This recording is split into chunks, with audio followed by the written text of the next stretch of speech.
do t'ju kërkoja falje, sepse sot është një temë tjetër, nuk do dëshiroj që sot themi këtë çështje cilin e kemi hap këtu në akademi ta ndërlidh me emra konkret, kush synon edhe kush ka bën të ardhmen, mund ta shfrytëzojnë ndonjë rast tjetër që unë t'japin qëndrimin tim politik, por këtë që nuk unë po shoh që po insistoni, por unë për vetes do t'japi deklaratë për vjosa. Jo, që kemi ftuar ne askën, ne kemi atje përpara panone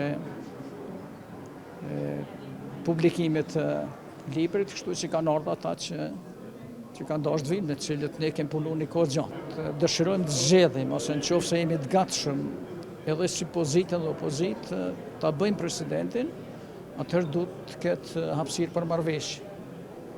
Duhet tulen pozita dhe opozita të merren vesh bashkarisht për një personalitet, mos ta figurë, mos ta thjeshtojnë, për një personalitet i cili kishte me e kry këtë punë pa anime politik. A ka të tillë në Kosovë?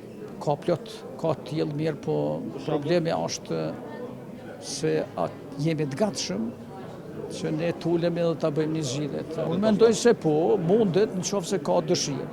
Nëse konstelacioni politik mendon se ka interes që të hyet edhe një herë zgjedhje, ose që partia në pushtet ka interes të rritet më shumë, ose që opozita mund të shfrytëzoj këtë rastet, ndryshoj numrat në kuvend, atëherë do të shkojmë zgjedhje. Unë nuk shoh ndryshime të mëdha, mirë, po s'mund të flas tash për disponimin politik të partive politike. Faleminderit shumë.